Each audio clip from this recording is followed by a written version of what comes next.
नमस्कार, रण क्षेत्र देख रहे हैं आप। आपके साथ मैं हूं लावनी विनीत। इस वक्त आपके सामने जो मुद्दा मैं लेकर आई हूं वो दरअसल इकाई ओपनर है। वैसे तो देश में बहुत सारे राजनीतिक मुद्दे चल रहे हैं, बहुत बहस मुबाहिस हो रही है, बहुत तरीके की चर्चाएं हो रही हैं, लेकिन इन सब के बीच एक ऐसा सामाजिक मुद्दा है जिस पर अगर आज चर्चा नहीं की तो बहुत देर हो जाएगी, या यूं कहें कि देर हो चुकी है, क्योंकि समाज में सोच में एक ऐसा परिवर्तन आया है जहां पर अब रिश्तों की मर्यादा इस कदर तार तार हो रही है कि पूरी की पूरी कहानी हत्या तक पहुंच रही है। जी हां, हत्या। राजा रघुवंशी की कहानी तो आपको याद ही होगी। इंदौर के राजा रघुवंशी को जिसकी खुद की पत्नी सोनम ने उसकी हत्या कर दी थी प्रेमी के साथ मिलकर, याद होगा ना आपको। ये याद अभी धूमिल भी नहीं हुई है कि अब पुणे से भी कुछ ऐसी ही कहानी सामने आई है। रिश्तों को तार तार करने वाली ये कहानी, या यूं कहें कि हमको और आपको जगाने वाली ये कहानी। रण क्षेत्र में आज एक ऐसी कहानी के बारे में आपके सामने रख रहे हैं जिसे सुनकर किसी फिल्म की पटकथा का भ्रम तो हो सकता है, लेकिन ये कहानी सच्चाई है, हकीकत है। एक ऐसी सच्चाई जिसने पूरे देश को झकझोर दिया है। एक लड़का जिसके सिर पर कुछ महीनों के बाद सेहरा सजने वाला था, जो दूल्हा बनने का सपना देख रहा था, जो अपनी नई जिंदगी के सपने बो रहा था और सपने सजा रहा था, जिसके घर में शादी की तैयारियां चारों तरफ चल रही थी, जो अपनी होने वाली पत्नी के साथ यानी अपनी मंगेतर के साथ नई जिंदगी के सपने बुन रहा था। लेकिन उसे क्या पता था कि जिन आंखों में वो अपना भविष्य देख रहा है, उन्हीं आंखों में उसकी हत्या की साजिश पल रही है। महाराष्ट्र के पुणे का लोहागढ़ किला, वही लोहागढ़ जहां लोग इतिहास देखने जाते हैं, स्थिति समझने जाते हैं, प्रकृति का आनंद लेने के लिए जाते हैं, वहां एक युवक की मौत होती है। शुरुआत में तो कहा जाता है कि पैर फिसल गया, हादसा हो गया, दुर्भाग्यपूर्ण दुर्घटना थी, लेकिन जैसे जैसे जांच आगे बढ़ती है कहानी बदलने लगती है। पुलिस का दावा है कि यह कोई हादसा नहीं था, यह एक सुनियोजित हत्या थी और इस साजिश के केंद्र में थी वही लड़की, वही युवती, वही मंगेतर जिसका नाम सिया गोयल है, जिससे कुछ महीनों के बाद ही केतन की शादी होने वाली थी। आरोप है कि सिया गोयल और केतन अग्रवाल की सगाई फरवरी में हो चुकी थी। दोनों परिवार शादी की तैयारियों में जुटे थे, यहां तक कि ये कहा जा रहा है कि 17 करोड़ रुपए में बाकायदा एक डेस्टिनेशन वेडिंग के लिए राजस्थान में एक महल भी बुक कर लिया गया था। लेकिन इसी दौरान सिया के उसके बॉयफ्रेंड चेतन चौधरी से संबंध होने की बात जब जांच में सामने आती है तो ये पता चलता है, पुलिस ये दावा कर रही है कि सिया ने अपने प्रेमी चेतन के साथ मिलकर केतन की हत्या कर दी, क्योंकि सिया अपने प्रेमी चेतन के साथ जिंदगी बिताना चाहती थी, लेकिन परिवार और समाज के सामने वो इस रिश्ते से बाहर नहीं निकल पा रही थी। और यहीं से शुरू होती है उस साजिश की कहानी जिसने पूरे देश को स्तब्ध कर दिया। जांच एजेंसियों के अनुसार यह पहला प्रयास नहीं था। आरोप यह है कि लोहागढ़ किले पर पहले भी केतन को धक्का देने की कोशिश की गई थी। जब वो बच गया तो बहाना बनाया गया, फिर दूसरा मौका तलाशा गया और फिर तीसरा मौका, और आखिरकार 18 जून को वो दिन आया जब केतन लोहागढ़ पहुंचा और फिर जिंदा वापस नहीं लौट सका। पुलिस का दावा है कि उसे सैकड़ों फीट गहरी खाई में धक्का दे दिया गया और फिर इस पूरी घटना को हादसे का रूप देने की कोशिश की गई। लेकिन सवाल सिर्फ इतना ही नहीं है कि हत्या किसने की। सवाल यह है कि अगर किसी को यह रिश्ता मंजूर नहीं था, अगर सिया को यह रिश्ता मंजूर नहीं था, तो उसने साफ इनकार क्यों नहीं किया? अगर किसी और से प्रेम था तो सच सिया ने क्यों नहीं बताया? अगर सिया शादी नहीं करना चाहती थी तो शादी तोड़ी क्यों नहीं? क्या अब समाज उस दौर में पहुंच रहा है जहां रिश्ते खत्म करने की बजाय इंसान को ही खत्म कर दिया जाता है? और यही आज का सबसे बड़ा सवाल है। आज ये मामला सिर्फ एक क्राइम स्टोरी नहीं है, ये आधुनिक रिश्तों के संकट की कहानी बन चुका है। ये उस मानसिकता की कहानी है जहां इच्छा पूरी करने के लिए नैतिकता, कानून और इंसानियत को कुचल दिया जाता है। भारत में विवाह कोई कॉन्ट्रैक्ट नहीं माना जाता। भारत में यह संस्कार माना जाता है, यह विश्वास का बंधन माना जाता है। लेकिन यहां पर उसी विश्वास की हत्या हुई है, यहां पर उसी रिश्ते की हत्या हुई है, यहां उन सपनों की हत्या हुई है जो एक परिवार ने अपने बेटे के लिए देखे थे।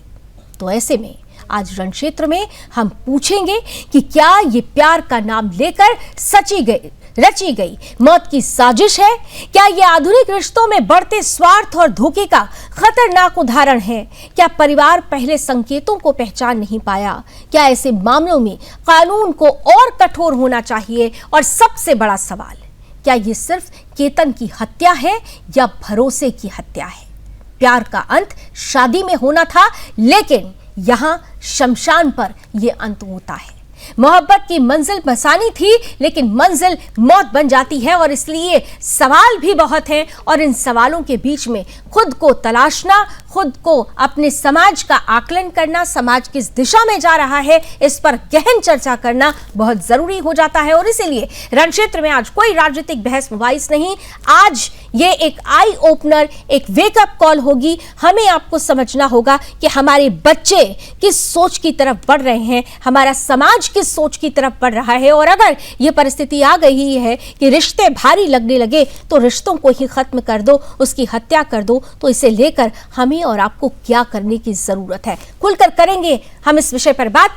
हमारे साथ आज के अतिथि भी जुड़ेंगे, उनसे आपका परिचय कराऊंगी, लेकिन उससे पहले आइए, क्योंकि ये एक ऐसी घटना है जिसने पूरे देश को स्तब्ध किया है। प्रतिक्रियाएं आई हुई हैं, चंद प्रतिक्रियाएं आपके सामने रखते हैं और फिर शुरू करते हैं रणक्षेत्र की आज की चर्चा। अगर उसको शादी नहीं करनी थी तो सीधा उसने उसके माँ बाप को या हमको किसी चीज़ से इनकार कर देते, या जिस लड़के के साथ उसका जो भी अफेयर चल रहा है कहीं से भी एक फ़ोटो हमको भेज देते तो भी हम कैंसिल कर देते। इन लोगों ने इतना बड़ा कदम उठाने का क्यों सोचा, और क्या इनकी मानसिकता है? इन लोगों की इतनी क्रूर मानसिकता है कि किसी का 26 साल का लड़का इनके थोड़े से अय्याशी के लिए मार दिया जाए। हम लोग तो आंसू नहीं रुक रहे हमारे। हम लोग 4 दिन से घर में सोए नहीं है, कोई घर के एक भी इंसान सोया नहीं है। हम लोग घर में 20 मेंबर्स हैं। इन लड़की वालों के हमारे संबंध 35 साल से है, इतना प्रेम है। अब बताओ, अगर 35 साल के जो याराला है, दोस्ती है, एक जगह बैठते थे, और क्या चौकसी करेंगे? इससे ज्यादा चौकसी कर नहीं सकते।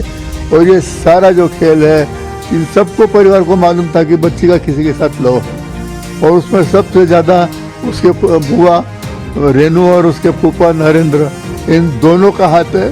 इन दोनों ने ही प्रेस करके रिश्ता लेने को लगाया है। मेरे को 10 टाइम बोला, तुम चिंता मत करो, बहुत अच्छी लड़की है, बहुत शांत लड़की है, मैं जवाबदार हूँ। और आज क्या जवाबदार है, कोई मुँह भी नहीं बताता। मेरे तड़बा है, मेरे बुढ़ापे का सहारा चला गया। मैं विनती करता हूँ माननीय जज साहब से भी और मुख्यमंत्री से भी, ये जल्दी से जल्दी इसके निर्णय होके इन दोनों को तो कम से कम मौत की सजा हो। बाकी के लोगों को आपके हिसाब से जो बैठती हो ठीक है, लेकिन इन दोनों को, लड़के को लड़की को, मौत की सजा। हमने अभी तक वो जो भी हमें टेक्निकल हमारे सोर्सेज हैं, जिसमें हम CDR IPDR एनालिसिस करते हैं, CCTV चेक करते हैं, हमारे कुछ गोपनीय सूत्र हैं और उनके रिश्तेदारों के जवाब हैं, और उनके आगे जो साक्षीदार हमें वहाँ पे जो वस्तु स्थिति दिखाई दी है, इस सब के आधार पे ये जो गुनाह है वो डिटेक्ट होके सामने आया है। तो बड़ी तस्वीर है, और ये तस्वीर, ये कहानी अपने आप में कई सवाल समेटे हुए हैं। सवाल सबसे बड़ा कि हमारे समाज का जो ताना बाना है, जो स्वरूप है, क्या वो स्वरूप एक खतरनाक मोड़ की तरफ बढ़ चला है? और अगर ये परिस्थिति बन रही है तो ये आने वाले समय के लिए कितनी घातक है? आइए शुरुआत करते हैं आज की चर्चा की। स्वागत करते हैं गेस्ट पैनल का। हमारे साथ इस वक्त देश के जाने माने हिंदू धर्मगुरु हैं डॉक्टर HS रावत साहब जुड़ चुके हैं। साथ ही साथ सुप्रीम कोर्ट की सीनियर एडवोकेट हैं कानिका भारद्वाज भी हमारे साथ आ चुके हैं। हमारे साथ जानी मानी साइकोलॉजिस्ट हैं, मनोवैज्ञानिक हैं डॉक्टर भावना गुप्ता भी इस पैनल का हिस्सा हैं। और मेरे सहयोगी पुणे से विजय रंधिवे इस वक्त जुड़ रहे हैं। आप सभी का बहुत बहुत स्वागत। मैं सबसे पहले विजय आपके साथ शुरुआत करना चाहती हूं, क्योंकि अब एक एक कड़ी जो है ये तो चलिए खुलासा हो चुका है कि आखिर केतन की हत्या सिया और चेतन ने मिलकर की, लेकिन अभी बहुत सारे ऐसे साक्ष्य हैं जिन पर पुलिस लगातार जांच कर रही है कि आखिर ये जो रिश्ता था ये आसानी से खत्म किया जा सकता था, लेकिन ये खत्म किया गया केतन की हत्या के साथ। अभी तक के इस पूरी की पूरी इन्वेस्टिगेशन में और क्या महत्वपूर्ण पहलू है जो देश के सामने आना बाकी है? विजय, शुरुआत में ये जो मामला था, वो मामला पुलिस ने ये दर्ज किया था कि उसकी जो मौत हो गई, वो लोहगढ़ में जाते समय जो तेज भाव हवा का आया था, तभी उसकी मौत हो गई थी। ऐसा केतन अग्रवाल, जब ये उसकी मौत हो गई तब पुलिस ने फर्स्ट जो एफआईआर दर्ज किया था, लेकिन जब उनके घर वालों ने, उनका संशय आया कि इसमें कुछ तो डाउट है, इसलिए जो उसकी मंगेतर है वो सिया जब घर पे आई, तब सिया का जो पूरी तरह से हलचल था उनके ऊपर उनके घर वालों को डाउट आ गया, और वो जो केतन की बहन है उसने उसको पूछा कि ये कैसे हुआ। तभी वो जो लड़की थी वो अलग अलग जवाब, अलग अलग बार, अलग अलग टाइम पे वो अलग अलग जवाब दे रही थी। तभी उसको वो संशय आया, उसको डाउट आया, और उसने फिर उनसे घर वालों को पूछा कि ये मुझे कुछ तो अलग लग रहा है, इसमें कुछ तो परेशानियां दिख रही है, कि इसमें कुछ तो अलग सी बात सामने आएगी। तभी जो अग्रवाल परिवार ने जो स्थानिक पुलिस स्टेशन है वहां पे केस दर्ज किया और कहा कि ये इसमें कुछ तो अलग बात है। तभी जो ग्रामीण दल के एसपी है संदीप गिल, उन्होंने पूरी जो स्थिति थी वो पहचान कर उनके मामला दर्ज किया, और कहानी सामने आई कि इसमें अलग ही कुछ बात है। तभी ये जो उसका जो बॉयफ्रेंड था और जो सिया थी, उनके दोनों से जब पुलिस ने बात की, तब ये पता चला कि उन दोनों ने जो लोहगढ़ की जो गढ़ है वहां पे जाके उसको मार देने की कोशिश उनके साथ की गई थी। लेकिन अभी पुलिस का ये कहना है कि आगे भी और कुछ भी बहुत सारी जानकारी मिल जाएगी, क्योंकि जो सिया और उसका जो बॉयफ्रेंड है उसके सामने जो ये प्लानिंग करने का कोशिश किया था, इसके पहले भी क्या क्या किया है, क्योंकि उनका जो भी सीडीआर या उसके कॉल रिकॉर्डिंग मैसेज वो भी पुलिस के पास आने वाले। कॉल रिकॉर्डिंग मैसेजेस में तो ये पता चला है कि दोनों के बीच में 2000 से ज्यादा बार बात हुई है, और ऐसे में ये भी कहा जा रहा है, विजय जरा जल्दी से बता दीजिए कि पुलिस सिया की ब्रेन मैपिंग करने के लिए भी सोच रही है कि आखिर इस रिश्ते को हत्या तक पहुंचाने की जरूरत ही क्या थी? ऐसा क्या चीज था जिसने सिया को मजबूर कर दिया कि केतन की हत्या की जाए? क्योंकि इस रिश्ते को कहकर भी खत्म किया जा सकता था, परिवार को बताकर भी खत्म किया जा सकता था। विजय जी, लेकिन ये ऐसा मामला है कि जो सिया के घर वाले हैं वो तो अभी मान नहीं रहे थे कि उसी लड़के के साथ शादी करनी है, लेकिन सिया को ऐसा लगता था कि अगर ये जो जिसके साथ मेरी जो शादी घर वालों ने तय की है, अगर मैं उसको मार डालूंगी तभी ये मेरे घर वाले शांत हो जाएंगे। ऐसा जो भी फर्स्ट प्रायोरिटी में पुलिस के सामने उसने बताया है, और ऐसा लग रहा है कि जो भी सिया को उसके बॉयफ्रेंड के साथ शादी करनी थी तो सिया के घर वाले उसके लिए मना कर रहे थे, तो उसके वजह से इन दोनों ने प्लान करके वो जो लड़का है उसको मारने की कोशिश की है। यानी कहीं ना कहीं से एक दबाव जरूर था। तो ऐसे में मैं रावत साहब आपके पास आ रही हूँ, क्योंकि हमारे यहाँ विवाह एक संस्कार है, जैसा मैंने अपनी ओपनिंग में भी कहा कि ये, और संस्कारों की जब बात हो तो संस्कारों में जिम्मेदारी की एक खूबसूरती होती है, लेकिन यहाँ पर जिम्मेदारियों को जो अब नई पीढ़ी है वो बोझ समझ रही है। क्या आपको लगता है कि समाज में ये जो अब जो ताना बाना हुआ करता था संस्कारों का, ये स्वरूप अगर बदल रहा है तो ये बहुत बड़ी चिंता का सबब बनता जा रहा है? क्योंकि पहले सोनम रघुवंशी, उसके पहले आपको याद होगा नीले ड्रम में मेरठ की कहानी आई थी, उसके पहले भी हमने लगातार कहानियां देखी है, और आज फिर से एक केतन अग्रवाल, और हत्या करने वाली कौन? जिसके साथ 7 जन्मों के फेरे लेने थे, एक जन्म नहीं। हिंदू धर्म तो 7 जन्मों के लिए ये पूरी संस्कार की बात कही जाती है, और ऐसे में ये हत्या कहाँ जा रहा है समाज? देखिए लावनी जी, सबसे बड़ी बात है समाज में जब तक आप माँ बाप की जो परवरिश है उसका प्रभाव बहुत बड़ा होता है। माँ बाप पहले बेटी को समझाते थे कि बेटी आपको उस घर में जाना है, समझदारी के साथ रहना है, प्यार से रहना है, उन्हीं को अपना माँ बाप समझना है। तो वो हमारे दिमाग में वो सब चीज़ें भरी रहती थी कि हमने इनको मेंटली जो हमारे दिमाग में रहता था वो समझाया जाता था। आजकल क्या है कि आपने देखा है कि जितने भी टीवी सीरियल्स हैं इन्होंने विनाश कर रखा है। सबसे ज्यादा जितनी भी रील्स हैं उन्होंने विनाश कर रखा है। यानी जब आदमी के दिमाग में ये चीज डाली जाएगी कि इसको छोड़ो उसको पकड़ो, उसको छोड़ो उसको पकड़ो, तो समाज गंदगी की तरफ चला जाता है। क्योंकि संस्कार तो दिए नहीं जाते। अब संस्कार पहले माता पिता का फर्ज बनता है, फिर गुरु का फर्ज बनता है, फिर हमारे साधु संत और धर्माचार्यों का फर्ज बनता है कि आप कोई भी हत्या करते हो उस हत्या के दुष्परिणाम होते हैं। जब तक उसको पता ही नहीं चलेगा हत्या करने का पाप कितना जघन्य लगता है और क्या होता है, तो उसके अंदर भय बनता ही नहीं, डर लगता ही नहीं। तो समाज में कहीं ना कहीं कुरीतियां फैलती हैं, और उन कुरीतियों का मैं सबसे बड़ा जो जिम्मेवार है वो टीवी सीरियल्स और फिल्म इंडस्ट्री को मानता हूं, जिसके कारण उनके दिमाग में कूट कूट करके वो कुसंस्कार भर दिए जाते हैं कि उनको इस बात का इफेक्ट ही नहीं होता। जिस प्रकार से इसकी हत्या की गई है, इसमें कहीं ना कहीं अवैध संबंध आना या किसी की एंट्री हो जाना, उसका प्रभाव आना, उसके ब्रेन को वाश कर देना, उस लड़की के ब्रेन को दिमाग में ये चीज डाल देना, तो ये सब चीजें तब कोई भी लड़की इतना बड़ा फैसला तब लेती है, या तो ब्लैकमेल हो रही हो, उसको पता है कि अगर मैं इसके साथ शादी करती हूं तो मेरा बॉयफ्रेंड की ऐसा ना हो मेरी जो वीडियोज है, मेरी जो फोटोज हैं उनको वायरल कर देगा तो मैं इस रास्ते से हटा दूं, या उस लड़के को इस बात का पता हो कि इस लड़की का संबंध कहीं और है और उसने बोल दिया हो कि मैं तेरे घर वालों को बता दूंगा, तब इसको रास्ते से हटाया हो। तो हमारे समाज के अंदर जो दूषितता है वो बढ़ रही है, और उसके लिए पश्चिमी सभ्यता बहुत बड़ी जिम्मेवार है। इन क्या सभ्यताओं इसका से एक कारण ये भी है कि हम अपने धर्म से दूर हो रहे हैं? बिल्कुल, क्योंकि धर्म ही पाप और पुण्य क्या होता है ये हमें धर्म ही समझाता था, लेकिन अब तो धर्म सिर्फ दिखावे के लिए घंटी बजा दी जाती है, धूप बत्ती दिखा दी जाती है, लेकिन धर्म को आत्मसात नहीं किया जा रहा है। बिल्कुल, इसमें कोई दोहराई नहीं है। धर्म के बारे में जब तक आपको बताओगे नहीं, जब आप पुराण पढ़ोगे नहीं, जब आपको पता नहीं चलेगा किसी की हत्या करना, जीव हत्या करना, यानी छोटी सी अगर चैंटी की हत्या होती है तो उसका पाप क्या होता है, और किसी मनुष्य की जो हत्या होती है तो उसका कितना जघन्य पाप होता है। जब वो दिमाग में वो चीज बैठ जाती है तो आदमी ऐसे पापों की तरफ बढ़ता नहीं है, अग्रसर नहीं होता है, डर बैठा रहता है, उसके दिमाग में ये बैठा रहता है मैं हत्या नहीं करूंगा। तो ये ऐसे बहुत सारे लाखों उदाहरण आपको समाज में मिल जाएंगे कि जो आदमी मारपीट होती है, झगड़ा फसाद होता है, लेकिन वो नीचे ही टांगों तक मारपीट करते हैं या छोटी मोटी चोट लगा देते हैं, और उनको ये पता है, दूसरा आदमी बोलता है नहीं नहीं मारिए मत, बहुत बड़ा पाप लगेगा, मनुष्य को मारना बहुत बड़ा पाप लगेगा।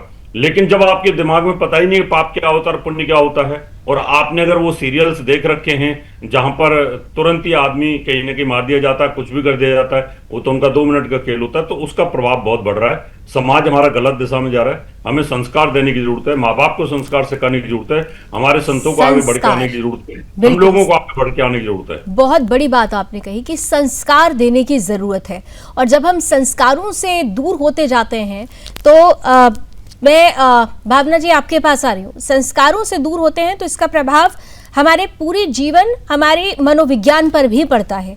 इस कहानी में भी कुछ ऐसा ही नजर आता है, और केवल ये कहानी नहीं है, हम बीते अगर सोनम रघुवंशी से उठाकर देख ले, और भी जो भी जितने भी इस तरीके के घटनाएं सामने आई हैं, ये कौन सा स्टेटस होता है, कौन सा मेंटल स्टेटस होता है जो यहाँ तक इंसान को पहुँचा देता है? क्योंकि यहाँ पर ये देखा जा रहा है कि ये जिम्मेदारी से दूर भाग रहे हैं और अपनी इच्छा को ज्यादा तरजीह दे रहे हैं, इंपॉर्टेंस दे रहे हैं। तो ये जो साइकोलॉजी है, इसको किस तरीके से आप इसका आकलन करेंगे? इसमें ना ये चीज होती है, जिनको जो ये चीज करते हैं उनको डीह्यूमनाइजेशन कहते हैं। जब हमारा जो दिमाग है दूसरे पर्सन को इंसान ही नहीं समझ रहा, वो एक ऑब्जेक्ट बन चुका है, तो उसमें क्या होता है, वो जो पर्सन है ना, वो आपको लगता है कि आपकी लाइफ में आपकी खुशी के बीच आ रहा है और उसको खत्म करना बहुत जरूरी है। आपने जो सारे केसेस पहले के बोले, अगर आप उसमें देखेंगे, सबके अफेयर थे, सबका एक पार्टनर था जो ऑलरेडी जिसके साथ उनका अफेयर चल रहा था, और साइड बाय साइड उनका या तो हस्बैंड था या तो फियांसे था। तो वो जब इस चीज को ऑब्जेक्ट की तरह देखते ना, तो वो इंसान इतना, उनको उस पर नफरत आ जाती है कि उनको लगता है कि ये जब जड़ से हट जाएगा ये इंसान, तो मेरी लाइफ में सारी प्रॉब्लम हट जाएगी। उसको उसकी डेथ, उसको मारने के सिवा उसको आगे नहीं दिखता कि उसके साथ क्या होगा, या वो जेल जाएगी या वो पकड़ी जाएगी, नहीं, उसे बस ये लगता है कि ये जो इंसान है इसको हटाओ। इतनी नफरत और इतना गुस्सा आपको उसके अगेंस्ट हो जाता है उस पर्सन के, और आपकी लाइफ में जितनी भी प्रॉब्लम होती है ना, आपके दिमाग में ये आ जाता है कि ये प्रॉब्लम सारी इसी पर्सन की वजह से है, तो अगर ये नहीं मेरी लाइफ से हटेगा तब तक मेरी लाइफ में प्रॉब्लम रहेगी। क्योंकि देखिए, और ऊपर से जहाँ फैमिली आ जाती है, तो बहुत बार क्या होता है ऐसे केसेस में ये भी होता है कि अगर इस पर्सन को मैंने छोड़ा तो ये मेरे लिए लाइफ और खराब करेगा, इसकी फैमिली, मेरी फैमिली, मेरे फैमिली मेरे को परेशान करेगी, क्या करेगी अगर मैं इसको छोड़ूंगी, तो इससे अच्छा इसको मार दो। यही सारी थिंकिंग इन लोगों की होती है, क्योंकि आपको अपनी खुशी के अलावा दूसरा नहीं दिखता। आपको लगता है आप सबसे ज्यादा इंपॉर्टेंट हो, आपको सबसे ज्यादा जरूरत है आपकी हैप्पीनेस की, आपका जो भी आपको गोल चाहिए लाइफ में, और इस पर्सन को हटा दो। जी जी, तो यानी सीधे तौर पर अगर देखें तो एक ऑब्जेक्टिव के तौर पर देखा जाने लगता है उसे, और यही वजह रहता है कि आखिरकार ये जो पूरे रिश्ते होते हैं उसका एक दुखद अंत होता है। लेकिन कनिका, आपके पास में आ रही हूँ कि इन तमाम केसेस में हमने अक्सर देखा है कि पहले क्या किया जाता है कि हत्या को हादसे का रूप देने की कोशिश की जाती है। हर एक केस में हमने ये देखने की कोशिश की है। क्या आपको लगता है कि ऐसी परिस्थिति में जो एविडेंस होते हैं वो तो खैर बहुत महत्वपूर्ण भूमिका निभाते हैं, लेकिन जो सोच होती है, किस सोच के साथ ये पूरी कॉन्स्पिरेसी रची गई है, उसको भी बहुत ज्यादा ध्यान में रखने की जरूरत है? कनिका, ऑब्वियसली देखिए, जहाँ पे भी क्रिमिनल केसेस आते हैं, इंटेंशन का बहुत बड़ा रोल प्ले होता है कि क्या इंटेंशन रही होगी, क्या सोच रही होगी, ये भी एक बहुत बड़ा मैटर है इसमें। हालांकि अगर मैं इस केस की पर्टिकुलरली बात करूँ तो ये जो एक्यूज्ड हैं सिया और चेतन चौधरी, इन लोगों ने कन्फेस कर लिया है ऑलरेडी पुलिस के सामने कि हमने ही इसको मारा है और ये पूरी कॉन्स्पिरेसी है। हालांकि मजिस्ट्रेट के सामने अभी इनकी कोई भी स्टेटमेंट नहीं हुई है, बट पुलिस के सामने इन्होंने कन्फेस कर लिया है। हालांकि जो पुलिस की कन्फेशन है वो फाइनल कन्फेशन नहीं मानी जा सकती, इनको मजिस्ट्रेट के सामने कन्फेस करना पड़ेगा। बट अगर मैं सोच की भी बात करूं, देखिए कहीं ना कहीं मुझे लगता है अल्टीमेटली फैमिली का बहुत बड़ा रोल होता है। मुझे लगता है सोसाइटी को आज के टाइम पे ये जितने भी अफेयर्स हैं और जितने भी चाहे नॉर्मल अफेयर हो या एक्स्ट्रा मैरिटल अफेयर हो, इनको एक्सेप्ट कर लेना चाहिए। कहीं ना कहीं फैमिली का जो प्रेशर आता है, आप जितने भी पुराने केसेस भी आपने देखे होंगे, ऑलवेज एक पैटर्न है हमेशा, वहां पे हमेशा लड़की यही बोलती है कि सोसाइटी के प्रेशर से या फैमिली की बदनामी होगी इस प्रेशर से, वो सच नहीं बोल पाई। तो देखिए, रूट कॉज समझना बहुत जरूरी है इस चीज का, और रूट कॉज अल्टीमेटली अगर आप डॉट्स को जोड़ेंगे तो वो हमेशा फैमिली पे ही आके खत्म हो जाएगा कि लड़की की जो फैमिली है वो या तो नहीं मान रहे थे या वो प्रेशराइज हो रहे थे, या लड़की को लग रहा था कि उनकी मेरी फैमिली की बदनामी होगी, इसकी वजह से वो सच नहीं बोल पाई। तो अल्टीमेटली सारी रूट कॉज जाके फैमिली पे खत्म हो जाती है। तो आज के टाइम में मुझे लगता है बहुत इंपॉर्टेंट है, जो सोच है इसको बदलने की जरूरत है। फैमिली को, सोसाइटी को एक्सेप्ट कर लेना चाहिए कि हाँ भाई, लड़की का शादी का मन नहीं है, या लड़की को शादी तोड़नी है, या लड़की का एक्स्ट्रा मैरिटल अफेयर है, या लड़की किसी और से प्यार करती है।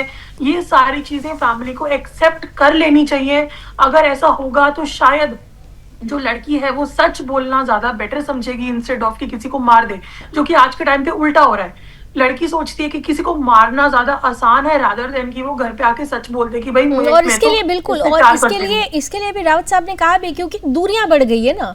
पेरेंटिंग जो पहले हुआ करती थी वो पेरेंटिंग आज नहीं रह गई है, एक डिस्टेंस आ गया है, और जब दूरियां आ गई है तो बोझ ज्यादा बढ़ गया है। मैं जल्दी से विजय आपके पास आ रही हूँ, क्योंकि इस पूरे केस में ये कहा जा रहा है, जैसा कि अभी हमारे दर्शकों ने भी सुना कि केतन अग्रवाल के दादाजी हैं, वो कहते हैं कि 35 सालों का रिश्ता रहा है दोनों परिवारों के बीच में।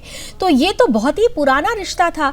बावजूद इसके क्या जो ये आरोप लगाया जा रहा है केतन अग्रवाल के परिवार की तरफ से कि लड़की के परिवार वाले ये जानते थे कि उसका कहीं अफेयर है, और उसी अफेयर को खत्म करने के लिए जल्दी की गई शादी के लिए, और अंततः हमारे बेटे के साथ जो हश्र हुआ वो देश देख रहा है, और देश ये और वो चाहते हैं कि जल्द से जल्द उन्हें न्याय मिले। क्या ऐसा था कि कभी लगा ही नहीं कि लड़की के मन में कुछ और चल रहा है? 35 सालों के इस रिश्ते को कहां देखा जाए? विजय, परिवार थे, उनका 35 साल से रिश्ता था, ये बात सही है। लेकिन जो लड़की थी सिया, उसका ये घर वालों ने कभी उसका ये नहीं जाना कि उसको, लड़की को शादी करनी है या नहीं करनी है। अगर उसी समय पे अगर घर वालों ने सिया को पूछता था, या सिया ने भी घर वालों को खुद बोलती थी कि मुझे इससे शादी नहीं करनी है, तो मामला कुछ और भी हो सकता था। लेकिन ऐसा हुआ नहीं है, क्योंकि जो प्रॉपर्टी का भी ऐसा एक एंगल दिखा जा रहा है, क्योंकि जो परिवार है, जो अग्रवाल परिवार है, वो बड़ा परिवार है, और उनका जो भी कारोबार है बड़ा कारोबार है। इसीलिए उनके जो सिया के घर वाले हैं, घर वालों ने भी ये बात जानबूझकर उससे छुपाई गई थी, क्योंकि उनको पता था कि अगर सिया की शादी अगर अगल परिवार में हो जाएगी तो आगे की जिंदगी जो है वो सिया अच्छी तरह से गुजरेगी, ऐसा उनको लग रहा था। लेकिन उसी टाइम पे सिया के जो मन में कुछ अलग ही बात चल रही थी, ऐसा हो रहा था। क्योंकि ये जो पूरा देख रहे हैं वो 35 साल का रिश्ता भी होगा दोनों परिवार के बीच में, फिर भी जो सिया की कुछ मन में जो था वो अलग, वो किसी ने भी नहीं देखा। ना जाने कि ये जो अभी ये हुआ है वो शायद नहीं हो पाता, क्योंकि अगर सिया घर वालों को बोलती थी या बिल्कुल, अगर घर वाले चाहते तो अलग ही अगर घर वाले चाहते तो शायद ये जो हत्या हुई है इसे रोका जा सकता था। 26 साल का केतन आज शायद इस दुनिया में होता, लेकिन जिस तरीके की ये पूरी की पूरी साजिश रची गई, सुनियोजित साजिश, वो बहुत सारे सवाल लिए हुए है। और प्रॉपर्टी का भी इसमें बड़ा महत्वपूर्ण सवाल है। मैं इस सवाल को थोड़ा सा धार्मिक आधार पर भी समझने की कोशिश करूंगी डॉक्टर रावत की। इसमें प्रॉपर्टी का भी एक एंगल है। देखिए, पहले जब विवाह बंधन में बंधने के लिए दो परिवार मिला करते थे तो पहले ये देखा जाता था, और अभी भी कई परिवारों में ये प्रचलन है कि कुंडलियां मिल रही हैं कि नहीं, गुण मिल रहे हैं कि नहीं, संस्कार मिल रहे हैं या नहीं। लेकिन अब यहां देखा जाता है कि प्रॉपर्टी है या नहीं, बैकअप है या नहीं। ये होना चाहिए, बिल्कुल होना चाहिए, देखना चाहिए कि बच्ची का भविष्य सुरक्षित है या नहीं है। लेकिन बच्ची खुद वहां पर सहजता के साथ उस परिवार को स्वीकार कर पाएगी या नहीं कर पाएगी, उसकी उस मनोदशा को भी समझने की जरूरत है, जो यहां पर मिसिंग लगता है। देखिए लावनी जी, उसका कारण है कि देश, काल, पात्र और परिस्थितियां। आजकल जमाना चेंज हुआ है, लड़कियों के कानून बहुत ज्यादा हुए हैं। पहले माँ बाप क्या करते थे कि माँ कई बार धमकाती थी, थप्पड़ तक मार देती थी संस्कार देने के लिए, और पिता भी थप्पड़ मार दिया करता था। लेकिन आजकल आप उनको धमका भी नहीं सकते। आप उनको थप्पड़ मारने की तो बात दूर है कि अगर मान लो कोई लड़की किसी के साथ प्यार कर रही है और अगर पिताजी ने, उसके फादर ने 2-4 थप्पड़ मार दिए और उसने पुलिस को कॉल कर दिया तो पिता को अरेस्ट कर लिया जाएगा। ये सिचुएशन आज बन गई है।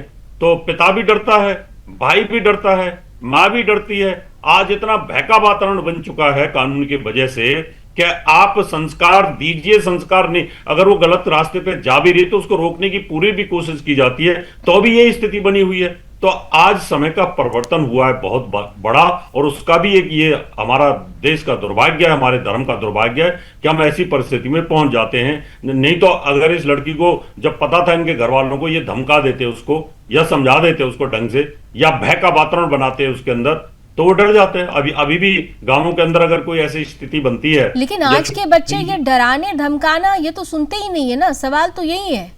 वही तो मैंने कहा कि उनको पता है, अधिकार पता है कि अगर हम धमकाएंगे, पुलिस आएगी, 112 नंबर आ जाएगी, तुरंत और अरेस्ट कर लेगी, तो माँ बाप क्यों रिस्क लेंगे? उनकी तरफ से तो बाढ़ में जाए, बच्चा पैदा कर दिया, पढ़ा दिया, लिखा दिया, जॉब कर दी, आप जो मर्जी करिए। तो ऐसी सिचुएशंस जो हो रही हैं, उसका ये रिजल्ट है कि उनके माँ बाप ने उसको बोला होगा, या उनको बोला होगा कि मैं तुम्हें पुलिस कंप्लेंट करा दूंगी, तुम मेरी मर्जी से करिए। तो उन्होंने सोचा चलो इनके साथ शादी कर देते हैं, उन्होंने उसको रास्ते से हटाने की कोशिश कर दी। तो ये कई बार जो कुसंस्कार हैं और साथ में कानून, ये बहुत बड़ी सिरदर्दी आज हो चुकी है।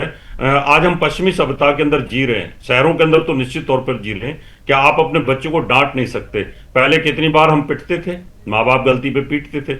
आज बच्चों को हाथ लगा के दिखाइए आप। अब पहले डंडा प्रिंसिपल के और टीचर के टेबल पर रखा रहता था, होमवर्क करके नहीं लाते तो ऐसे हाथ करो, 5 इधर 5 इधर। आज किसी को थप्पड़ मार के देखिए, टीचर को अरेस्ट कर लेते हैं। तो जब आप ऐसी सिचुएशन में पहुंच जाओगे तो टीचर कहां से संस्कार देगा? वो भी सोचेगा भाड़ में जाओ।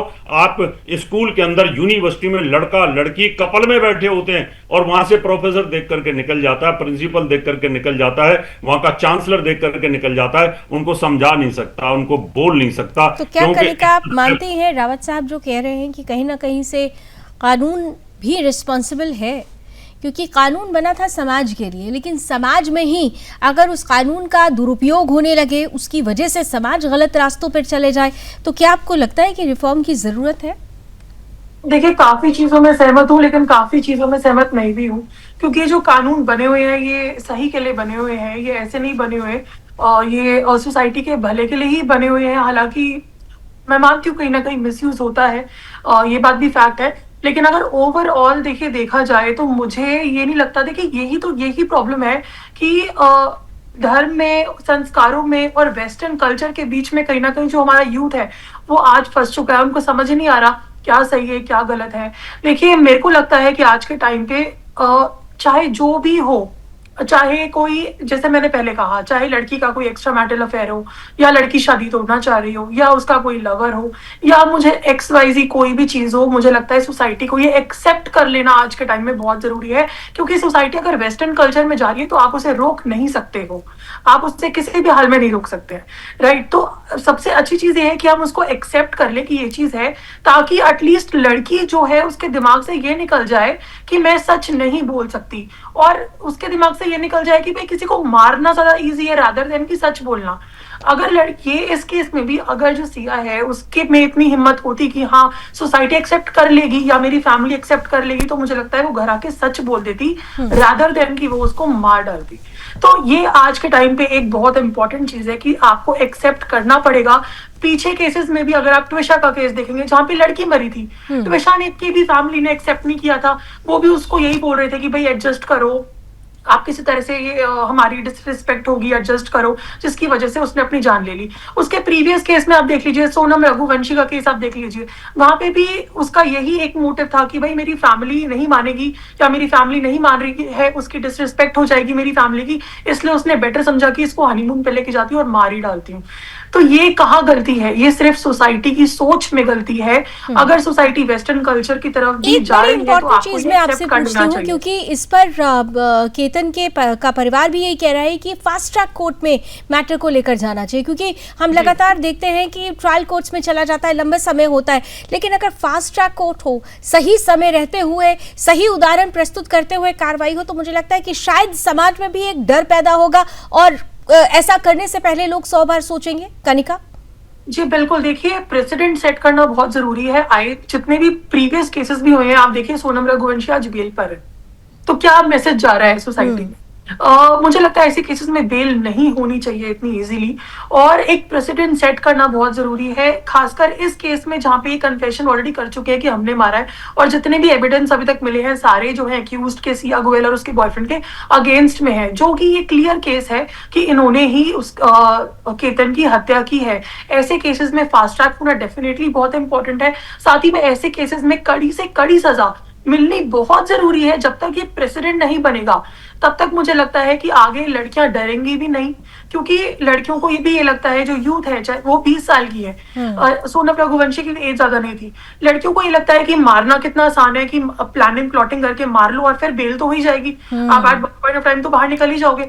तो जरूरी है कि या तो लाइफ इम्प्रिजनमेंट दी जाए या फांसी की सजा होना बहुत जरूरी है ऐसे, और बेल नहीं होना चाहिए। और जैसा कि रावत साहब ने कहा भी कि कानून को भी सख्त होने की जरूरत है। यहाँ पर डॉक्टर भावना, जल्दी से मैं आपके पास आ रही हूँ, क्योंकि इस पूरे केस में ये तो स्पष्ट हो रहा है कि यहाँ पर कहीं ना कहीं से ये था, आपने जैसे कहा कि जिससे शादी होने वाली है यानी केतन अग्रवाल, सिया के लिए एक ऑब्जेक्ट था, लेकिन क्या आपको लगता है कि ये सोच इसलिए पनप रही है क्योंकि सोशल मीडिया का ज़्यादा इन्फ्लुएंस है और सबसे ज़्यादा ग्लैमर का बहुत इन्फ्लुएंस है? आप देखें, मैं लगातार केतन अग्रवाल और चेतन चौधरी दोनों की तस्वीरें देख रही हूँ।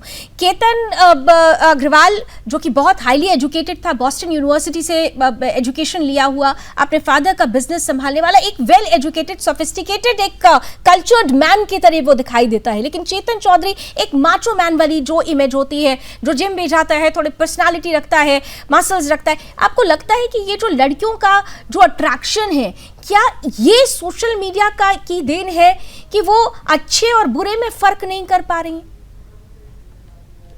इतनी सारी, अभी एक और कंट्री ने सोशल मीडिया बैन करा है 16 से उम्र के कम बच्चों के लिए। सोशल मीडिया में जो आपको फ्रीडम मिलती है उस पर कोई पाबंदी नहीं है। आपके पास जो कंटेंट आता है वो ना पेरेंट्स देख पाते, अब पेरेंटल उसमें है कि पेरेंट्स डिसाइड कर सकते हैं क्या देखना है, पर ये बैड बॉय, गुड बॉय, ये जो इमेज बना रखी है, आपकी इतनी सारी नॉवेल्स आती है एक्सप्लिसिट, या आप टीवी देखते हो उसमें आती है, क्योंकि एज का बहुत मैटर करता है। हमारा ब्रेन, कहते हैं ये अभी भी रिसर्च हो रहा है कि 25 साल से पहले हमारा ब्रेन मैच्योर नहीं होता, हम डिसीजंस इतने स्ट्रांगली नहीं ले पाते हैं। और दूसरा मैं एक और इसमें एक चीज बोलना चाहूंगी पेरेंट्स की, उसमें शायद से उनके पेरेंट्स को पता था या नहीं पता था, पेरेंट्स को ये चीज अंडरस्टैंड करना जरूरी है। ये सालों से चीज आती रहती है कि अगर शादी हो जाएगी तो बच्चा सुधर जाएगा, ऐसे मत करिए।